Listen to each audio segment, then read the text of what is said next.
What is up? What is up, everybody? Welcome into the Fantasy Six Pack YouTube channel for the Fantasy Football AFC Winners and Losers Post NFL Draft Show. I am your host, Dylan Clemons, and here with me tonight to discuss all this fun stuff is my two co-hosts, Mike LaPlant and Ike Bonni. What's up, my dudes? How's your day today?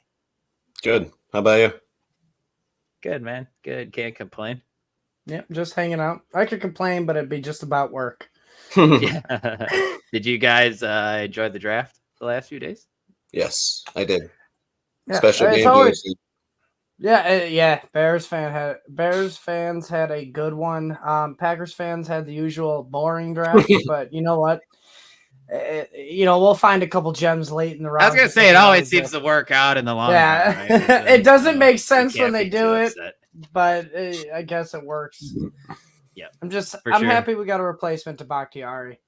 Yeah, I think he can be. We'll get into that in the NFC show, but for this one, we are talking AFC winners and losers. We're just gonna go through each team of the AFC and talk about who we thought has won the offseason thus far and who is the big loser for fantasy football. But before we jump into that, I just want to remind you guys, please hit that like button. Please subscribe to the channel if you're not already. And then head on over to fantasy6pack.net/plans and become an all-access member. Just for $9.99 a month, you get access to our award-winning rankings, access to our draft cheat sheets with fantasy football drafts coming up here in 4 or 5 months. We got great rankings over there, access to the F6P Discord, and actually our MLB DFS cheat sheet that Dave Eddy does just went behind the paywall. So now you guys will have to be all-access members to check that out. And guys, I'm telling you, most likely you'll win your feedback and the DFS stuff. They do a really good job. And once again, that's fantasy6pack.net/plans. To do that, but without further ado, guys, what do you say we jump right into it? And we're going to jump into the AFC West. And who better to start with than the Kansas City Chiefs, fellas? Just some additions they've had this offseason. They got Marquise Hollywood Brown, Irv Smith comes over as well. But they did have some losses on the defensive end for sure with L'Jarius Sneed moving on. And I feel like that might be a big loss, guys, that not many people have talked about because he's kind of a stud. MVS walked out the door, Mecole Hardman as well. In the draft, I know one guy here is excited about what they did in the draft, and that was draft Xavier Worthy at the end of the first round. They also drafted tight end Jared Wiley out of TCU as well in the 4th round. But guys, I'll let you guys decide, flip a coin. Who wants to do the Kansas City Chiefs here? I mean, you can say your tight end thing if you want after, because that's you want to talk about X-Man? You can talk about X-Man. I don't have much to say except for that he goes to a spot that is probably the best spot for him. He doesn't have to be a bona fide number one option because obviously Travis Kelce is for the few years he's going to be there. And he fits Mahomes' play style, which is Mahomes likes to throw screens to wide receivers. Last year, that was Rashee Rice's role. And Kadarius Toney, obviously Toney sucked, and I think Xavier is a better option than that. And he is really good at screens. It's one of the things he did best at college. Plus, he's a deep threat. And he's got wicked speed. So, I mean, it's just perfect match for Mahomes and Worthy in the offense. Yeah. My winner for the Chiefs, man, is Patrick Mahomes in general. They've added to the offensive line. They've added weapons around him. Hollywood Brown, Xavier Worthy, Rashee Rice, hopefully, as long as he stays out of jail. You still got Travis Kelce, who just signed a 2-year extension. Mike, what do you got on the Chiefs? You got a note or something? I was just going we know that the tight ends are a part of Andy Reid's offense. 28.6% of Mahomes' targets last year went to the tight ends. Now, obviously, Kelce got majority of those, 20.3. That still leaves another 8.5% of targets here, open for those tight ends. And, they went and drafted Jared Wiley, which I don't know if you guys know anything about him, but I do. Played him a lot in college DFS, actually. And he's a good player.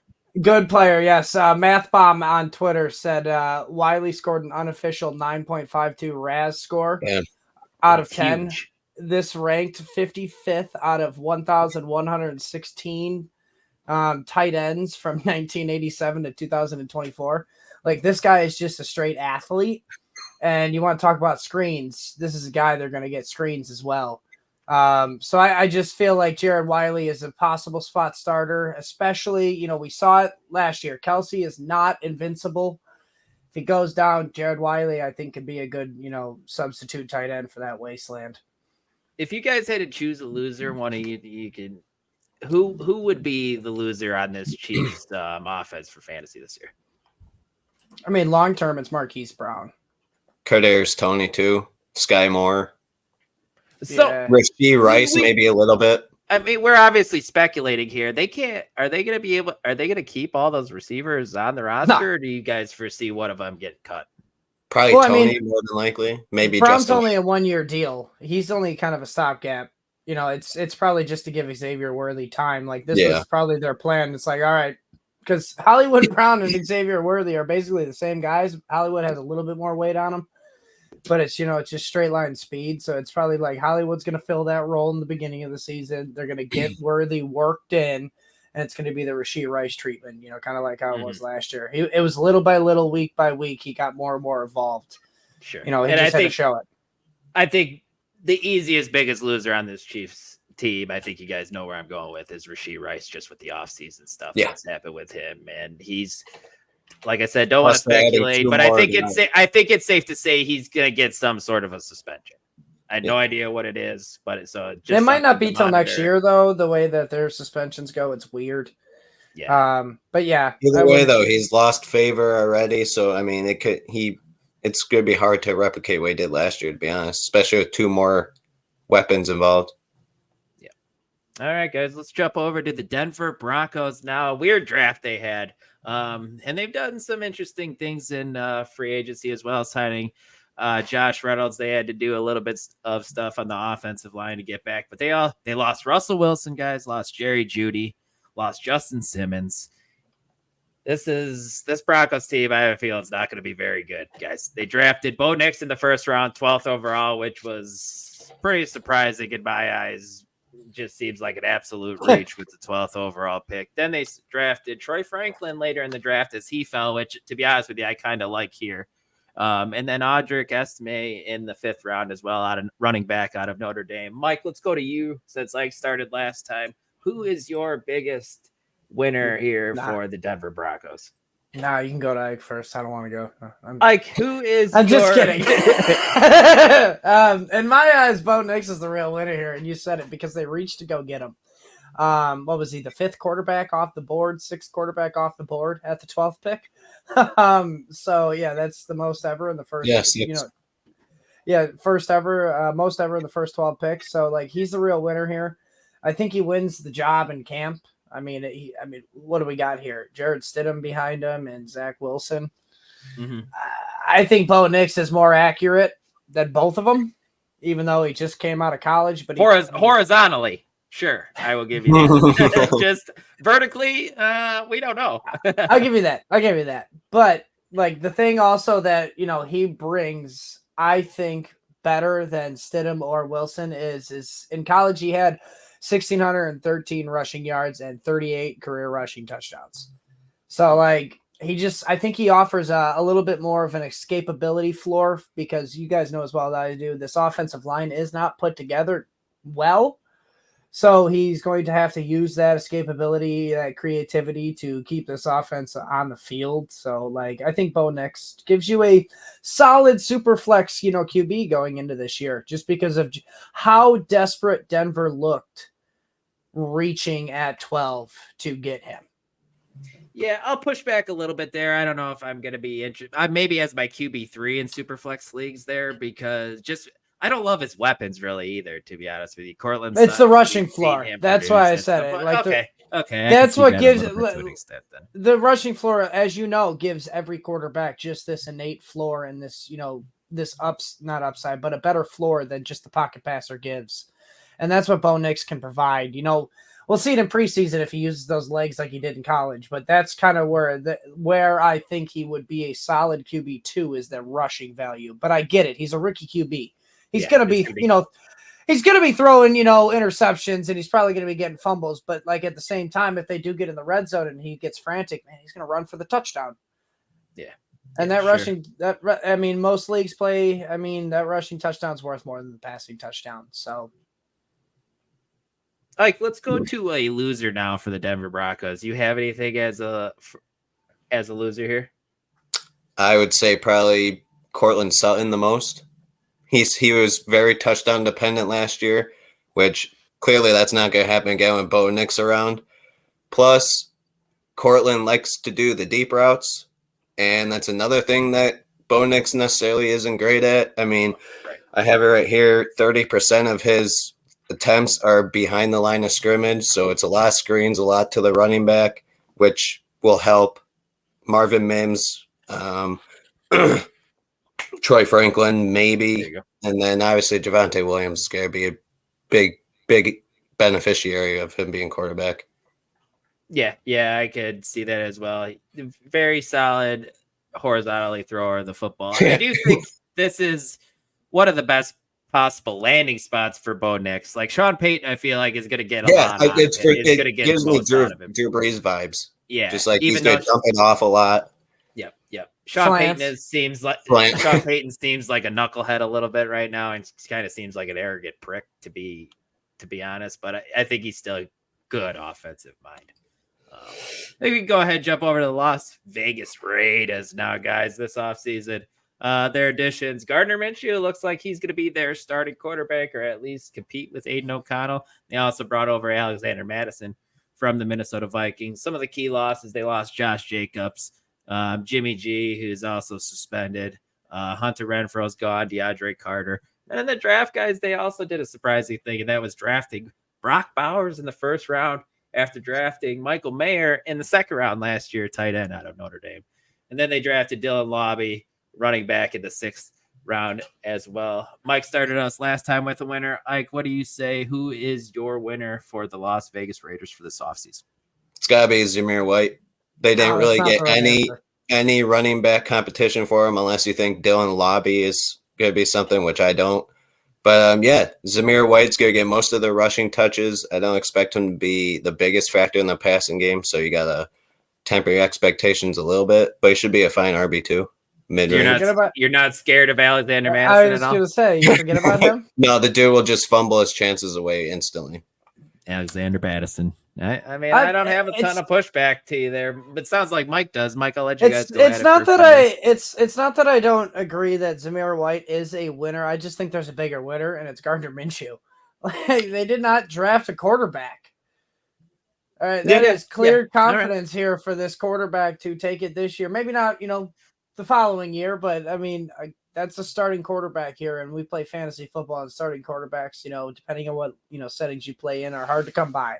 At some point, most guys are streamable too, man. Exactly. And this guy's got Brock Bowers now that they just invested in. They invested some of the offensive line into him in the early draft picks. I know there was a guard early. I can't remember his name. I'd have to look it up. But, I think he's just a bigger winner than Zamir White, in my opinion. Yeah, that's totally fair. Do you got a loser for the Raiders for us? I think we both know that's Michael Mayer. Oh, yeah, a big time Michael Mayer. Because of Brock Bowers being drafted now, I mean, Michael Mayer, he is pretty much going to be all the dirty work tight end. That's all his job now, and Brock Bowers is just going to go be the flashy tight end. Yep. I wonder if they're going to run Brock Bowers in the slot. I wonder if they're going to run him outside some. Oh, they got Mayer in the inline position, so why not? Drafting Brock Bowers that early, you got to try to get him the ball now. And we know that Devontae Adams is already a target fiend. We saw Kobe Myers put up some good numbers last year at times as well. So it's definitely going to be interesting to see how they incorporate both of those tight ends. I definitely agree with you. But I do agree that all three of us clean sweep that it's Michael Mayer as the loser for the Raiders. Guys, and then wrapping up the AFC West, we have the Los Angeles Chargers, and this team has just a complete 180 of a makeover with Harbaugh coming over from Michigan. We have culture change, big time culture change. Greg Roman coming over as the offensive coordinator. Some additions, they had Gus Edwards, J.K. Dobbins, guys, Hayden Hurst. Other than that, so basically they just took a bunch of Baltimore players. Yeah, But the loss is like, is it Hey. not good? They lost Mike Williams, Hey. Keenan Allen, John- Jalen Guyton, Austin Eckler, Joshua Kelly, Gerald Everett. Sorry, I'm on a rant. Eric Kendricks on the defensive side. So it's like, go ahead, Mike. He's just hitting up his brother. Hey, John. Who's some good players I should pick up? Give me your offensive coordinator and give me like all your running backs that can't. You ever heard of Greg Roman? Yeah, he's a good coordinator. Go get him. You heard this guy J.K. Dobbins? Yeah, I know he can't stay on the field, but when he's on the field, woo-hoo. Gus Bus? Yeah, go get him too. Like he just went and drafted all the guys from John's team. It's very funny. Yeah, for sure. And then in the draft, they got Ladd McConkey, who I'm pretty high on. I think he could be a solid player. And they also stopped the slide of Brandon Rice, who fell all the way to the 7th round. He, of course, is the son of Jerry Rice. Mike, how about you start Brendan Rice, or am I wrong about that? Brendan. That's what I said, right? Or did I... You said Brandon. Oh, my bad. It's all good. You wrote it correctly. You just pronounced it incorrectly. Yeah, my bad. But Mike, who's your winner here for the Los Angeles Chargers? Oh my gosh. It's J.K. Dobbins and Gus Edwards. And then you can throw in Ladd McConkey too if you want. That's the right answer. There's no other receiving options, but it's not the right answer though, Dylan, because as you know, I can see Ike's notes are alluding to. I'll let him talk more on it. This is a complete culture change and a complete, offensive change. This is not going to be a pass-friendly offense. I won't be surprised if we get maybe 25 passing attempts out of Justin Herbert a game. I mean, what do you think, Ike? I'm leaning more towards like the 30, but it's nowhere near where it was where he's attempting 40 passes and we were thinking of him as a top 5 quarterback. It's more, is he going to be a borderline QB1 this year, which I don't think so. Quarterback 15 is what I have him at. That's fair. What I like about the upside of Ladd is whether you think it's right or wrong, he might walk in and be the number 1 target getter right away. But even if so, it's 100 targets. It's the old question about when we were looking at the Ravens when Roman was there. It's like, yeah, you want a wide receiver from there, but how big of a pie are you actually going to get from that receiver? That's Ladd McConkey right now. Like, is just. I think all 3 of them are just going to get their like 90 to 100 targets until they figure out maybe even just 80 to 90. Let's be real. Yeah. You can't forget about Quinn Johnston, who was a 1st-round pick last year. So they want to get him involved, I'm assuming. Yeah, we'll see how that goes. Just to push back a little bit, too, is, they're going to want to run the ball. But are they going to be able to, though, guys? If they're down? Most games, which I think we expect them to be down and playing catch-up. So maybe they will. I don't know. That doesn't happen. I don't know. Just Harbaugh is a different coach. It's not Brandon Staley anymore. That's why I think it's ground and pound. That's why they're going to be a running team. Control the clock. Exactly. He's going to control. Sure. I think they could try to do that. I just don't know if they have enough talent to be able to do that. But let's go ahead and move on to the. You got Justin Herbert. If they can do it, he'll be the best game manager you ever did. I hear you there. All right, who you got for biggest loser here? I'm going to say Justin Herbert. No, like I said, no longer are we talking about him in top 5 fantasy quarterback and with Mahomes and all them. He's now in the Kirk Cousins territory, I guess. 12 to 15, 12 to 16. I don't see him dropping lower than that, but still. Yeah, somebody keep talking while I look so we can play a name game here. Who do I got here? Pulling up rankings right now. I'm going to try to see who. Would you rather have Justin Herbert or let's just send it, Caleb Williams? I'd rather have Caleb Williams. Yeah. I don't think so. Dude, much better offensive weapons, and Caleb Williams also likes to score touchdowns, which he's gotten 10 plus almost every year in college. So if you think he's not going to do that in the pros, I'm sorry, it's just going to happen. All right, LaPlant, be quick. Caleb or Herbert? I regret it, but I'll take Herbert. Tua Tagovailoa or Herbert? I'm going Herbert. I'm going Herbert over Tua. Tua's got to have regression this year. Brock Purdy? Oh, man. I'm going Brock over him. Can I choose Caleb Williams that one? No. That's Herbert. Yeah, Brock, as long as he has his weapons. If he loses Ayuk or Debo. They trade Ayuk, yeah, I'd go Herbert. If not, it's Purdy. Because if IU goes to San Diego, Los Angeles Chargers, then like they like flip flop. It's like, all right, Herbert, okay, it's a little bit better. Definitely going to be interesting to see what happens with that Chargers team this year. Jumping over to the AFC East, guys, let's start with the Buffalo Bills. They've had a little bit of a transformation as well. Adding Curtis Samuel.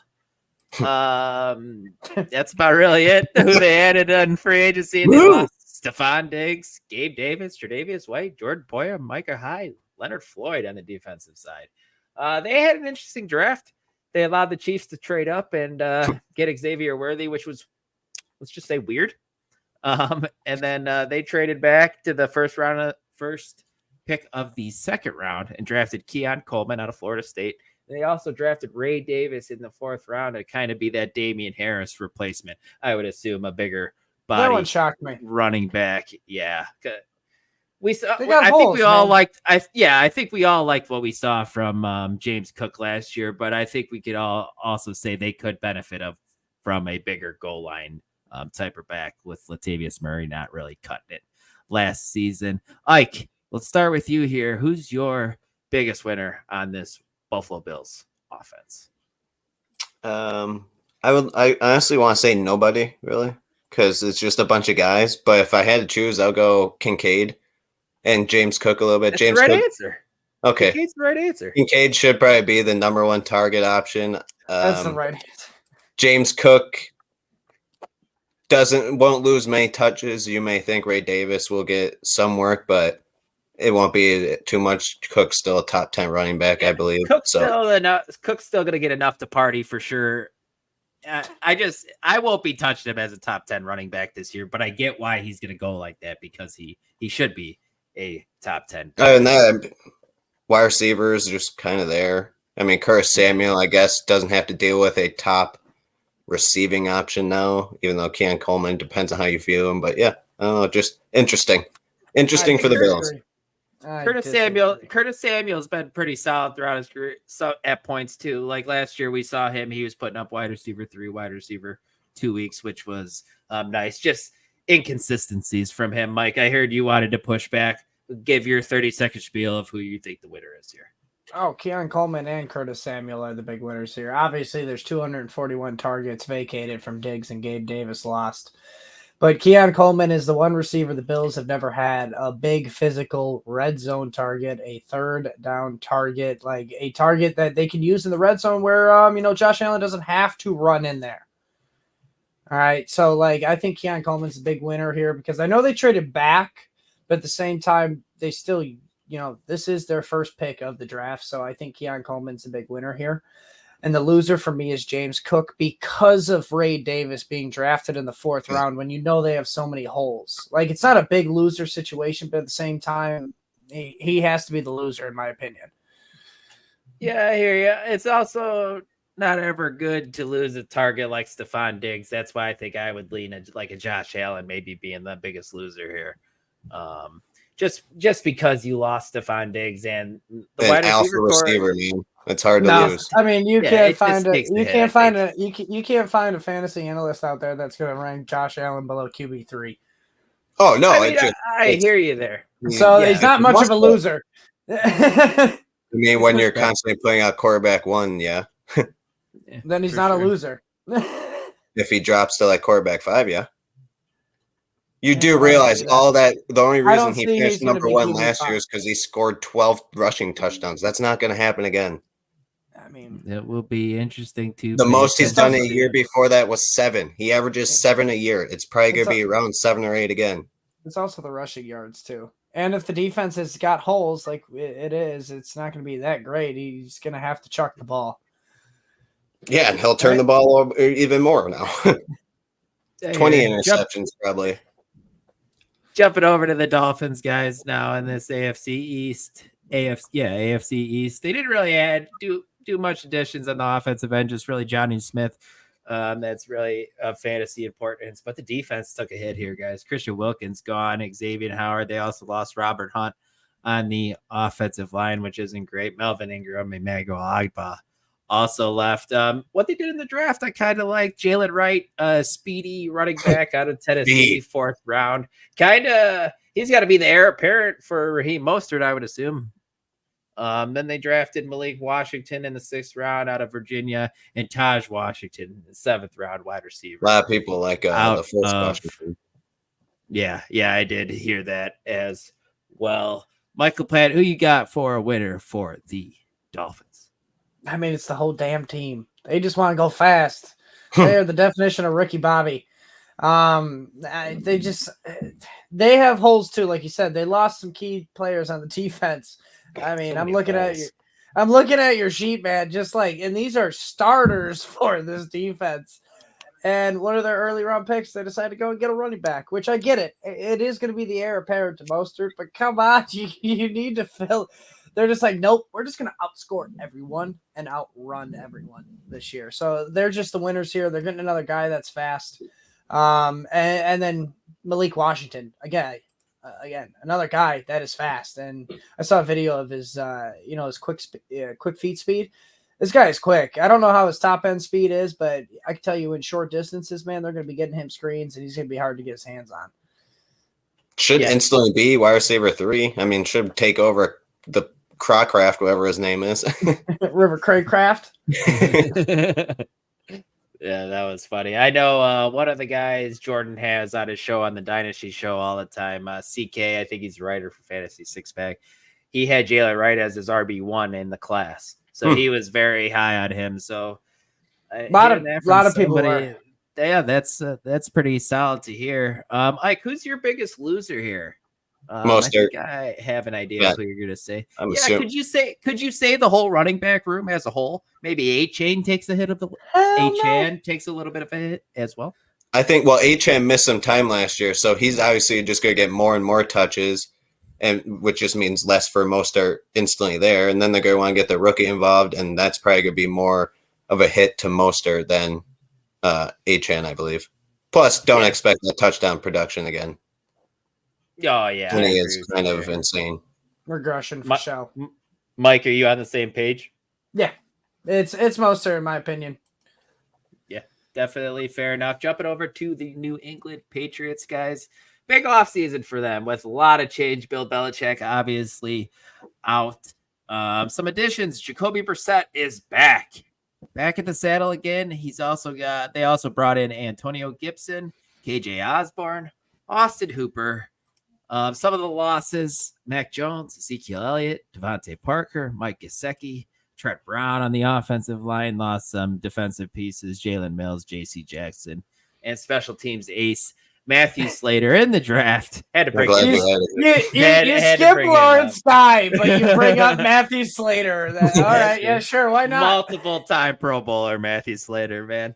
In the draft, they did some exciting things. Drafted Drake May with the 3rd overall pick, quarterback out of UNC. Also drafted Jalen Polk in the 2nd round, which was a little bit of a surprise. One of the other Washington receivers. Also drafted Javon Baker, wide receiver in the 4th round. And another guy who I also like is Jaheim Bell, 7th round. Ike, I know I've talked to you about him before. Undersized tight end, maybe look at it as like an H-back type of guy, but pretty good athleticism. Also got really good hands and was a good player at Florida State. I think it's on LaPlant. Who do you got as your winner here for the Patriots?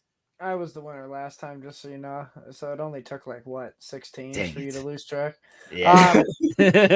Not 6 teams, not 16. I said 6 teams. Okay.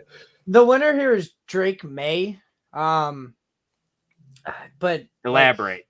I would just say the whole Patriots offense. I mean, I guess, yeah, but no, it's Drake May for me because they went out and drafted him 2 wide receivers. They got him, also an offensive lineman. I think it was in the 3rd round. Plus multiple receivers and a running back in free agency. They actually got him some weapons. Going into the draft here, this did not look like an offense that a rookie quarterback could support. And it looked like they were realistically going to go into the year with Jacoby Brissett. So I think the winner is Drake May because, you can't really call the winner Ramondre Stevenson. They went and got Antonio Gibson. you can't call the winner Juju or Tyquan Thornton or I'll just say future of the Patriots. Kendrick Not Bourne. right now, but like those guys aren't any of the winners here. So like I think the winner here is Drake May, unless you want to call one of the receivers they drafted like Jalen Polk or Javon Baker the winner. Yeah, no, I hear that. I think you're right. I wonder if Drake May starts from day one. I'm kind of curious. Like we might see Jacoby Brissett to start if I'm being honest, but we'll see Drake May soon enough. Anyways, like who you got for a loser here? Mondre Stevenson, easy. For some reason, they decided to sign Antonio Gibson, which is a receiving back, and that's what Ramondre Stevenson thrived off of the past 2 years to keep his fantasy value relevant. Now it's a shit show. I'd like to avoid both of them going into fantasy this year. Yeah, I hear that. I think Ramondre might go late enough to be a valuable fantasy asset, though, if I'm being honest with you. Like, if he's going 8th round, 9th, 10th round. Yeah, but he's still going to be near the goal line. He's still going to be near the goal line, too. Like, when they're, hopefully if they get there. Yeah. So hopefully he can see 6. This whole offense I don't really want in fantasy right now. Yeah, I think that's definitely fair to say. But we said that about the Texans last year heading in outside of Nico Collins. And then every year we get a team that is like, holy shit, these offensive weapons are actually much better than we anticipated for fantasy. So I don't know if it's going to be New England, but there is a team out there, I believe. So we say we jump into another team, guys, the New York Jets. They've had an interesting offseason as well, adding Mike Williams, doing some things on the offensive line as well. Bringing in Tyron Smith to play left tackle, Morgan Moses to play right tackle. Got to protect old man Rodgers back there. They did lose some defensive pieces. Bryce Huff, Jordan Whitehead out. Replace. I mean, you got to protect the old QB with an old man tackle. Yep. Yeah, absolutely, man. Multiple old men. And then in the draft, they added wide receiver Malachi Corley in the 3rd round, running back Braylon Allen, which was a weird pick out of Wisconsin, considering they have Izzy Abanikanda and Breece Hall there as well. Traded back into the 5th round, or traded up to draft Jordan Travis, which was interesting. Quarterback out of Florida State who his leg snapped in half last year. Mm-hmm. And then a running back, Isaiah Davis Isaiah Davis in the 5th round. Ike, let's start with you this time, pal. What do you say? Who is your winner for the New York Jets? I've got a few. Aaron Rodgers obviously is a winner. He gets his much needed left tackle that can actually protect him for about 12 games until he gets injured too. Garrett Wilson should be way more consistent, even though he saw 168 targets last year. He only caught 95 of them. Obviously, Aaron Rodgers is more accurate than the other goons, so expect the touchdowns to go up too. And I think Jordan Travis is a winner as well. He gets to learn behind Aaron Rodgers for a couple of years while his leg heals, if it does. Yeah, man, that was such I kind of dig that pick. I like it. Kind of the points that you alluded to. Jordan Travis was a good college player. Be honest with you, no idea if he's going to translate to the pros. Didn't watch him. Agreed. No clue whatsoever, but it's not a bad thing to go and sit behind Aaron Rodgers and watch him do his thing. And I think he'll actually teach Jordan Travis because he's in a different mind state than he was when the Packers drafted Jordan Love 5 years ago. I tend to agree with you. LaPlant, who you got for a loser here on this Jets offense? I mean, this whole offense is a loser, in my opinion. They're all just even old guys. With the additions of the offense. I get they're old dudes, but they also drafted a 1st round tackle too, right? Yes. Yeah. Yes. But my point is like it is just Joe Douglas and man, I can't even remember the head coach's name. No, Robert Saleh. Yeah, it's just Robert Saleh and Joe Douglas kind of just scraping for their jobs, like just getting anybody they can get their hands on to make the playoffs. So that's why I say that. But if you're going to make me pick an individual player as a loser, I'd have to say it's Breece Hall. Because of the investment in Braylon Allen and Malachi Corley, it shows that they do want to throw the ball more. Like Breece Hall got a lot of targets last year, and it's mainly due to the fact they didn't have anybody behind Garrett Wilson. So if they got Corley now, they got Braylon Allen to take some of that rushing workload off of Breece Hall. And then they also signed Mike Williams. Maybe Breece Hall is probably the loser here just because like he's going to not see as much volumes as last year. Ike, you're a ranker over at Fantasy Six Pack. Did Breece Hall drop in your rankings at all after the draft? Probably or do not you still much. have him as like 2 or 3 somewhere in there? It's 2, 3, 4, C-Mac, 5. Bijan, and Breece Hall are the top 3. No one else is really scraping close, to be honest. Breece Hall can get another guy. They can get Brandon Ayuk. I still say Breece Hall is a top 3 running back because there's not much other. I mean, Barkley can reach in there maybe. Barring that, not much else. I'm just saying, it's a possibility he just doesn't get as much volume because of other options this that's year. fine. But I mean, most running backs aren't getting elite volume anymore. Correct, but that was part of the fair. reason. Like, he's probably going to see more touchdowns this year if Aaron Rodgers stays healthy. I would assume so. But at the same time, I feel like he won't see as much touches.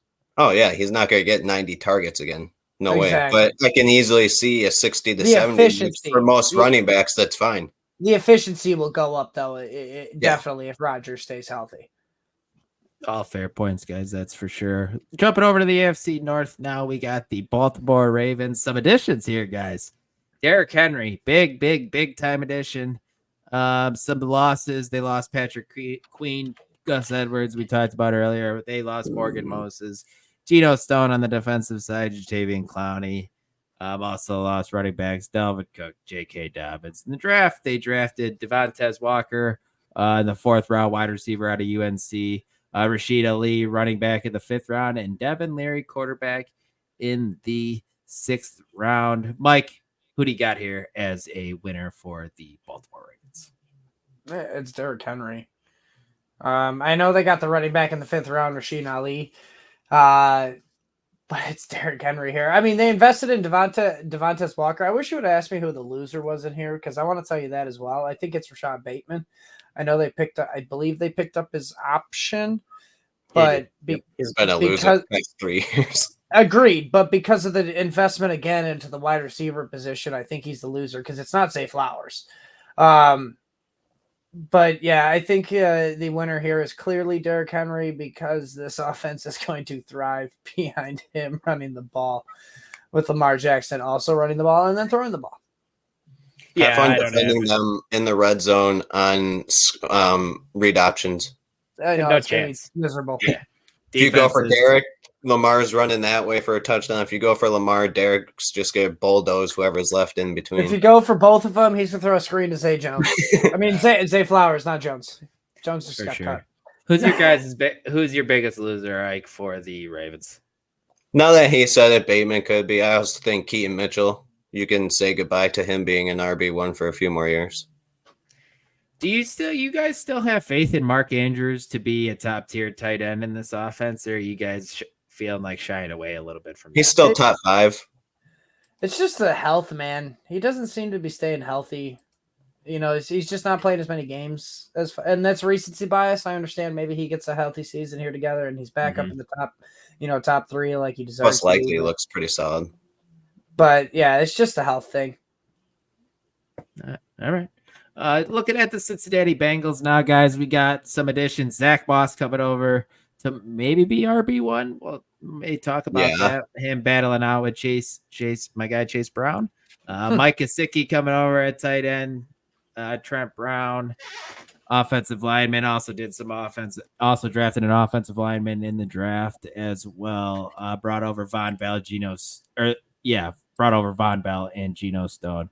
Lost Joe Mixon, big loss from Tyler Boyd, Irv Smith. Then the draft, they drafted Jermaine Burt, wide receiver in the 3rd round, Eric Ali, tight end in the 4th, and Tanner McLaughlin, tight end in the 6th. Ike, starting with you, my friend, who is your biggest winner on the Cincinnati Bengals? Right now it's a little bit undetermined for me because I don't know what T. Higgins is going to do. I don't know if they're going to trade him or not. But either way, if they do trade him or even if they don't, I think a big winner is Jamar Chase.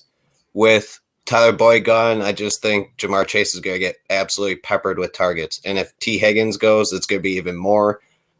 you can see 200 plus targets for him if all of them leave. So yeah, he's a winner right now. Plus Burrow gets a solid offensive tackle, so you can say him too. Spoiler alert, you're going to have Jamar Chase as your number one wide receiver, aren't you? Because I watched you drafted him as the number one wide receiver. He is my wide receiver. One of our mocks. Yeah, he is. That's fair. I won't push back too much on that. I also like Joe Burrow as a winner in this offense as well. Mike, who you got as the biggest loser on this Bengals team? I mean, I think it's Zach Moss or it's Chase Brown here because we've shown that this offense doesn't really like to run. It's a pass first offense. That's fair. They've invested now into 3 offensive weapons, kind of, too early in the draft in the 3rd and 4th round with Jermaine Burton and Eric Ali, at the tight end position. So, I mean, yes, they're losing Tyler Boyd. There's rumors of T. Higgins wanting to be traded, but until he's traded, this team has pass catching weapons for Joe Burrow. So, unless Zach Moss is included in that pass catching, I mean, he doesn't get many targets, man. So. Exactly. So he's probably the biggest loser for me. Where Zach Moss, I feel like, is going to feast, and where we saw Joe Mixon really make his hay in his time in Cincinnati, I think that's going to be the goal line guy. Yeah. I think Zach Moss beat a bigger body running back. I think he has 10 touchdown upside. So he's touchdown dependent then. Yeah. Yeah, I mean, yeah. Chase Brown will get the targets, obviously. Yeah, we saw touchdown dependent guys be very useful for sometimes last season, like Gus Edwards, for example. Yep. David Montgomery. But he also became very useless at the end of the season. So you gotta take it and leave it with those types of guys.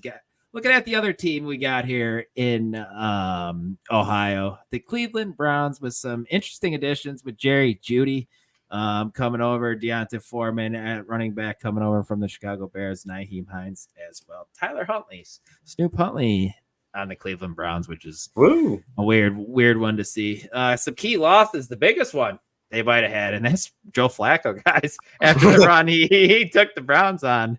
They also lost Kareem Hunt, Marquise Goodwin, Harrison Bryant. You didn't want to pronounce Sione Taki's name? No, Sione Takitaki. Then in the draft, just one fantasy relevant guy, and that's Jamari Thrash, wide receiver in the 5th round. Mike, I think it's on you. Who you going for a winner here in this Browns offense?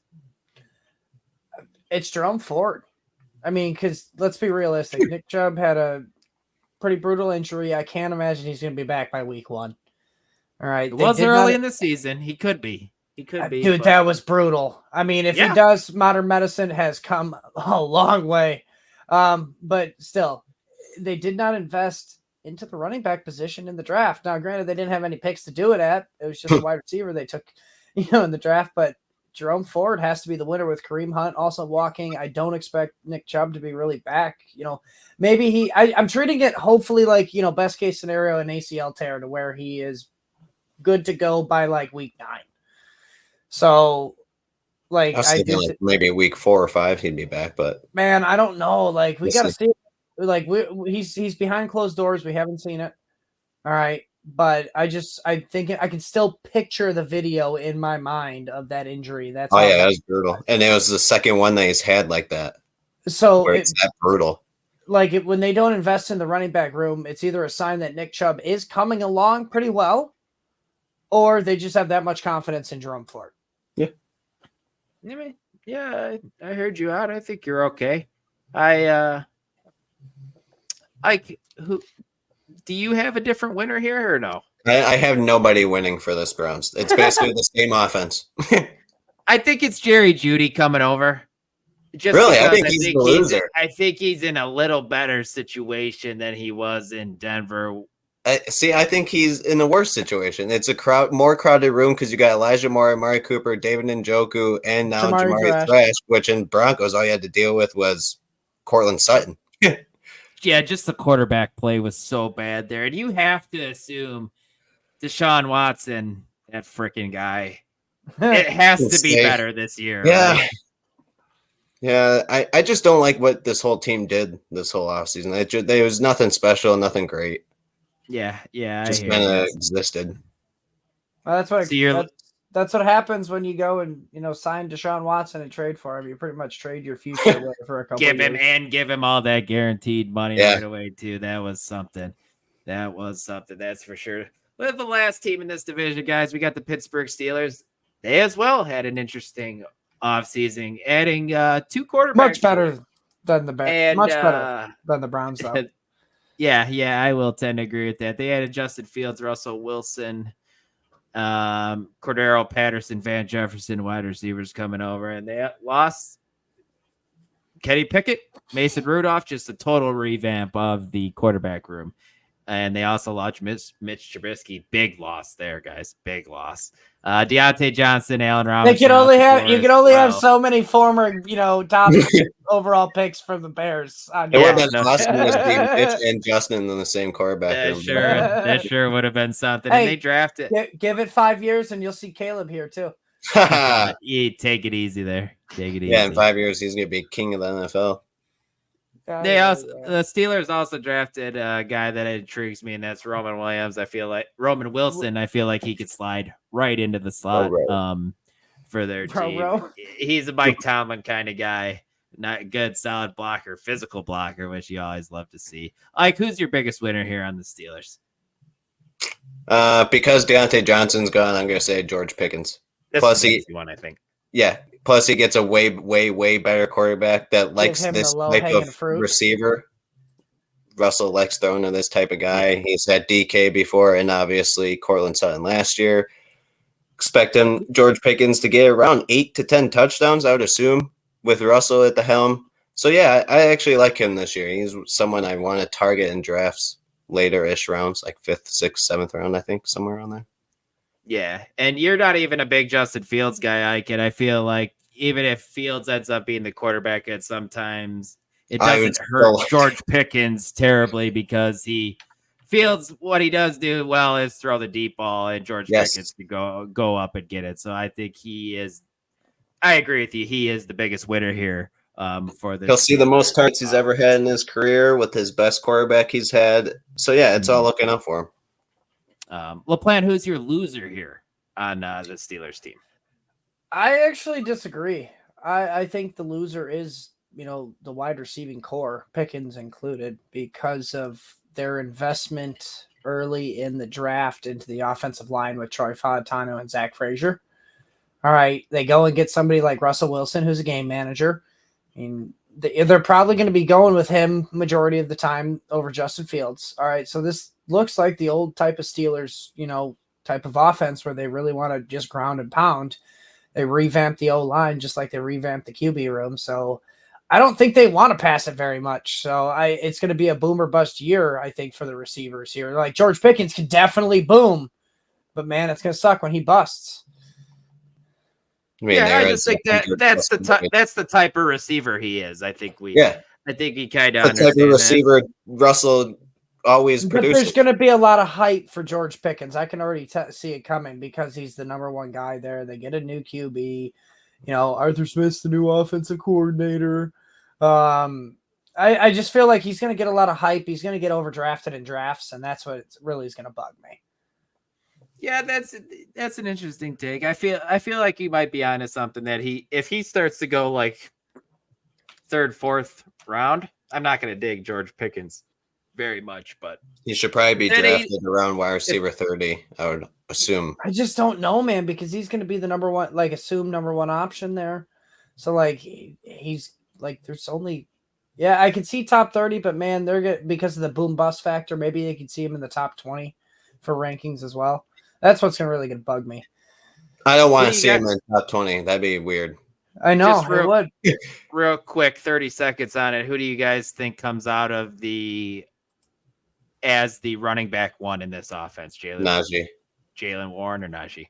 Oh, wow. It's Najee now. It was Jalen last year. Now it's Najee. Yeah, I think it's Najee. It's ground and pound. I think Jalen Warren is the change of pace back and nothing more. They're both going to see a lot of targets. Warren probably a little bit more, but Najee is going to get the touchdown work and most of the rushing. I mean, their touchdowns were like 10-3 last year. Yeah. And Najee gets red zone. Most of the targets are going to go to, it's probably going to be like a 70-30 split. 70-30 red zone in favor of Najee, 70-30 for targets in favor of Jalen. Agreed. I will push back at a later time during this offseason. Maybe 60-40. I'll give you that. But let's jump into the AFC South, guys. We got the Houston Texans. Big additions for them to their offense. We got Stephon Diggs, Joe Mixon, as well as some losses. They lost Devin Singletary, who was a decent player for them last year. They lost Jonathan Greenard on the defensive line as a pass rusher as well. They drafted Cade Stover, the 4th round tight end, and Jahar Jordan in the 6th round running back. Mike, who is your biggest winner on the Houston Texans, and why is the answer CJ Stroud? The answer is CJ Stroud, but another winner is Joe Mixon. He's a sneaky winner here because of the extension he was given.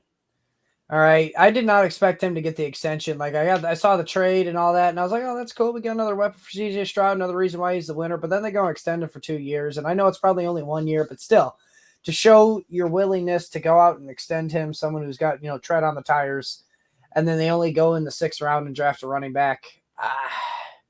I'd say Joe Mixon is a sneaky winner here, but yes, CJ Stroud to the goddamn moon, Dylan. Yeah, definitely fair. Ike, who is the loser in the receiving room? Because I'm assuming that's where you're going to go here.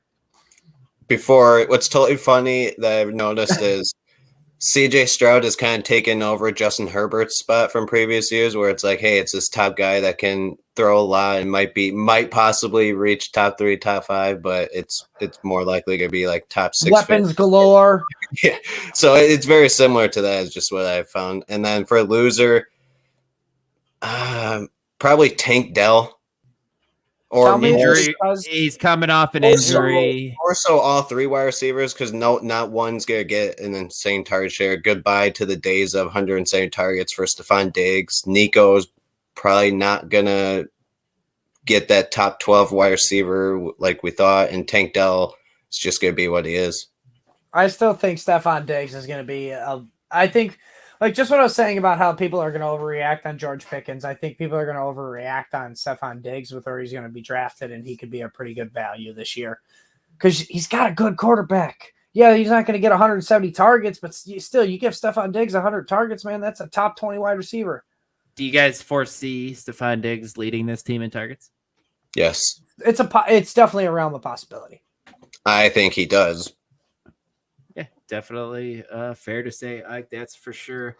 Jumping over to the Indianapolis Colts, biggest addition for them, smoking Joe Flacco, guys. Backing up Anthony Richardson, who couldn't stay healthy last year.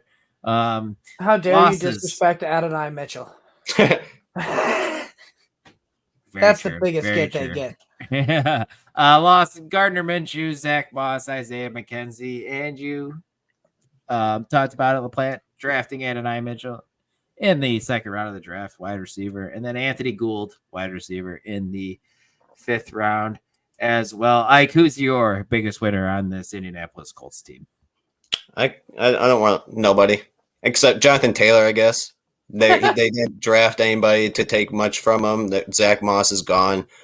Trey Sermon is not a good running back too, so all he has to worry about is Anthony Richardson taking Trey Sermon was on the practice squad for the I Eagles for like half of his career, I feel like. Why is he the backup to Jonathan Taylor at this point? That's where I would push back a little bit about the Jonathan Taylor being a winner, as he might potentially be a loser with Anthony Richardson coming back and taking some of those rushing attempts. I like Anthony Richardson getting another weapon here with Adonai Mitchell in the 2nd round. But he's not very good.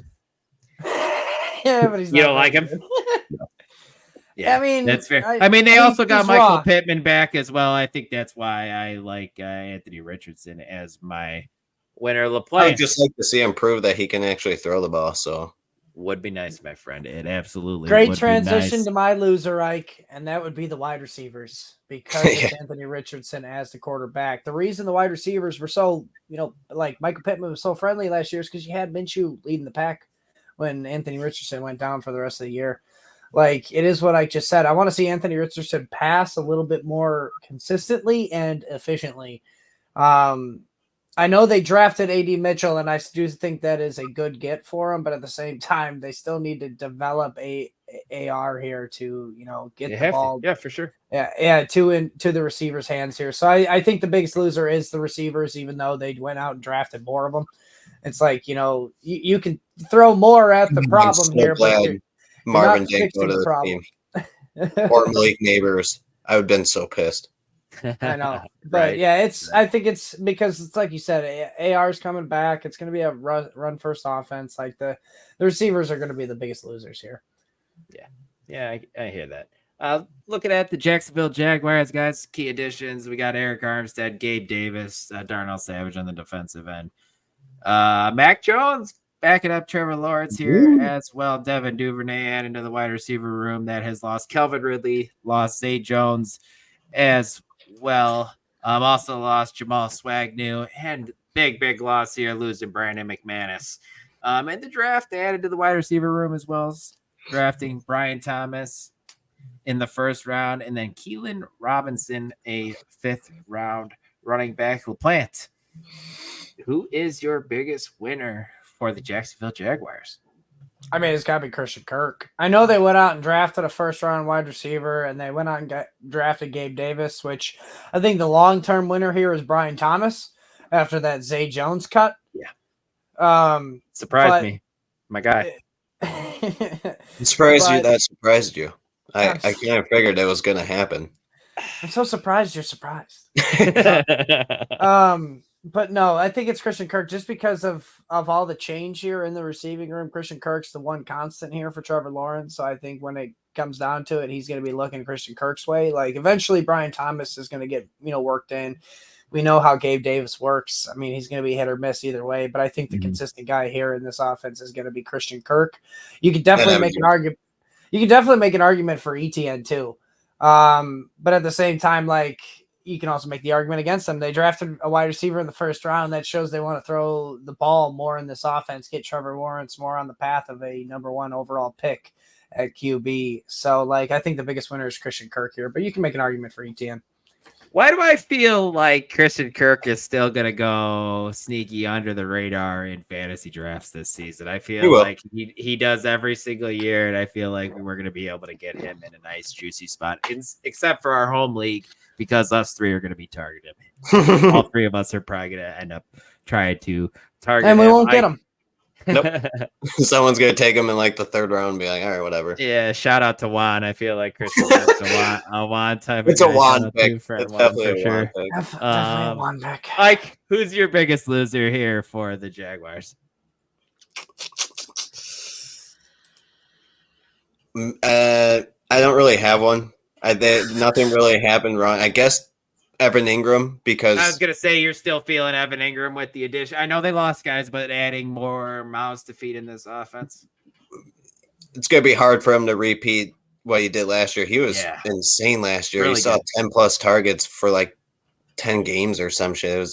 I don't expect that to happen again. So that's probably the loss, even though it's not bad. It's not a bad loss, but I can make the argument that the loser's Trevor Lawrence here, even though they invested in more weapons. How's he gonna throw to these weapons? What's the offensive line looking like here? There's no drafting of any old linemen that I'm aware of, or any signing of any. Yeah, it's not looking great for him either. Yeah, so I'll make that, and I'll shut up. He battled injuries all last season too, so True. It is interesting to not see a huge investment into the O-line. Broke his foot when he was 8-3. Ended up winning 1 game after that. Yeah, Mike, that was actually a pretty good point there out of you. Looking at the Tennessee Titans, last team of the night, some key additions. They had a wild, interesting, splashy, I think is the right word, off season. L'Jarius Sneed coming over from the Super Bowl winning Chiefs. Tony Pollard, Kelvin Ridley, each got nice paychecks, but they did lose Derrick Henry, who was the biggest loss for them, and their biggest draft pick was Jaquan Jackson, 6th round wide receiver. They also drafted another offensive tackle in the 1st round as they're building from the trenches through the draft after they drafted Peter Skoronski the previous year. Who is the biggest winner? I forget whose turn it is. Let's just kick it to you. It's Ike. Ike. It was Tyjae Spears for like a hot 5-10 minutes, maybe a couple days until Tony Pollard decided to join the Titans, which pissed off every other fantasy football analyst. So right now, I would probably say the winner is Will Levis, however you say it. He gets his weapons he gets Calvin Ridley. He still has DeAndre Hopkins, still has Chiggy, and then obviously you get Spears. They're building the offensive line too, Ike. And which is like you just said, offensive line. Skoronski's no joke, and I forgot who the guy they got this year was. Yeah, Joe, why am I Joel? Right? Yeah. Or yeah, I don't know. Bad job by me for not having it up right now. Joe Wall got drafted by the Chargers, you numbskulls. All right, then Titans got Olu Fashanu or no? Ole Fashanu, I think, went to the Jets. God, I don't know. We're blowing this, guys. Yeah. And I'm looking at the depth chart, and they don't even have. They got somebody, so on there. Yeah, no, Will Levis is the clear-cut biggest winner for me. Like Bears, for example, did not set Justin Fields up for success to see if he was any good the first 2 years of his career. Tennessee's going to find out real quick if Will Levis. Oh, okay. JC Latham, there we go. A mauler. The Titans are going to find out real quick if Billy Jean's Will Levis is going to be any sort of good with these weapons. They got Calvin Ridley, DeAndre Hopkins, Tony Pollard. It's just littered with weapons. It's just don't leave his name new coaching staff coming in as well, so we don't know what's going to happen there. This is a very interesting team. But Mike, who do you have as the biggest loser on this Titans team? It is Tyjae Spears. Yes. I like mine more. The Titans fan base is a loser because they have to say goodbye to their favorite player for the past decade. But at the same time, at least they're bringing in shiny new toys for them to look at. Yeah. But it's Tyjae Spears for me here, and it's because Tyjae Spears is part of the previous organization. He was not drafted by this new squad, and this new squad decided to go and invest in Tony Pollard. Squad. And Calvin Ridley and all these weapons. And it was smart for them to go do that, but at the same time, they're like, yeah, Tyjae Spears over here in the corner. You forgot about me. So I feel like Tyjae Spears is the biggest loser here. Yes, he's going to be involved in the run game, but they went and invested in Tony Pollard. They're going to go use him. Yeah, I tend to agree with you there for sure, LaPlant. But that is the wrap, guys. We are all done with the AFC winners and losers post the NFL draft. Hope you liked the show. I know I had a lot of fun doing it with you guys. If you haven't already, please hit that like button. Please subscribe to the channel. Follow us on Twitter. You can follow me at dclemens2222. Follow Mike LaPlant at ffLaPlant. And you can follow Ike at Ike2121. I know Ike and I going to be pumping out some writing content here pretty soon on the site, and catch Michael Plant being the producer behind the scenes. Doing my thing. The Big Boss Man Show, the Fantasy Six Pack Hour. We'll be back in a couple of days with the NFC winners and losers. But until then, everybody be safe out there, and we will talk to you next time.